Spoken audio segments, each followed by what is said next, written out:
যেসব যৌক্তিক কারণ ৮ দলের পক্ষ থেকে বলা হয়েছিল যে এই কারণে গণভোটটা আগে হওয়া দরকার, তারপরেও প্রধান উপদেষ্টা তার বক্তব্যে একই দিনে গণভোট এবং জাতীয় নির্বাচনের কথা বলেছেন এবং অ্যাকর্ডিংলি সেই দিনেই এ মর্মে গেজেট প্রকাশিত হয়েছে। এজন্য জনমনে বিদ্যমান এই সংশয়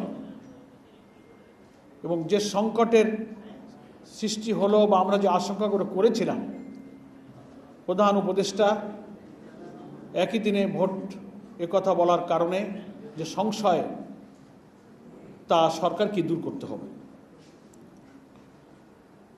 যে সমস্যাগুলো কথা বলেছিলাম তার কি সমাধান এবং যে সংশয়, সেটা সরকারকেই ঘোষণা দিয়ে দূর করতে হবে। আমাদের শীর্ষ নেতৃবৃন্দের বৈঠকে এটা পর্যালোচনা হয়েছে। এরপরে আমরা মনে করি যে আমাদের যে 5 দফা দাবি,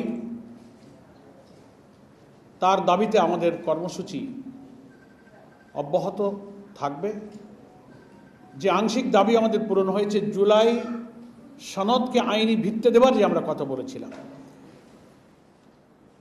আন্দোলনরত দলগুলোর ঐক্যমতের ভিত্তিতে যেসব সংস্কার প্রস্তাবগুলো ঐক্যমতের ভিত্তিতে জুলাই সনদে স্থান পেয়েছে এবং জুলাই সনদের আইনি ভিত্তির জন্য আদেশ জারির কথা আমরা বলেছিলাম, এই কাজটা হওয়ার কারণে এটাকে আমরা ইতিবাচকভাবে দেখছি এবং এটার জন্য আমরা সরকারকে মোবারকবাদ জানাচ্ছি। এবং একই দিনে গণভোটার জাতীয় নির্বাচনের যে সংকটে পড়বে, এই সংশয়টা সরকারকেই দূর করতে হবে। কিভাবে দূর করতে হবে সেটা সরকারের উপরেই বর্তায়। আমাদের আজকের 8 দলের শীর্ষ নেতৃবৃন্দের আলোচনায় এটাও এসেছে যে আমাদের যে দাবিগুলো এখনো পূরণ হয়নি, আংশিক পূরণ হয়েছে, সেই দাবির সংগ্রামে রাজপথে 8 দলের কর্মসূচি ইনশাআল্লাহ অব্যাহত থাকবে। 8 দলের একটা লিয়াজো কমিটি আছে,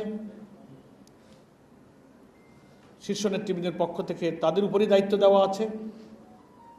এই সব দাবিতে পরবর্তী কর্মসূচি স্থির করা এবং ঘোষণা করার দায়িত্ব 8 দলের শীর্ষ নেতৃবৃন্দের পক্ষ থেকে 8 দলের লিয়াজো কমিটি পরবর্তী বৈঠকে বসে সেই কর্মসূচিগুলো আলোচনা করবেন এবং তারা ঘোষণা করবেন।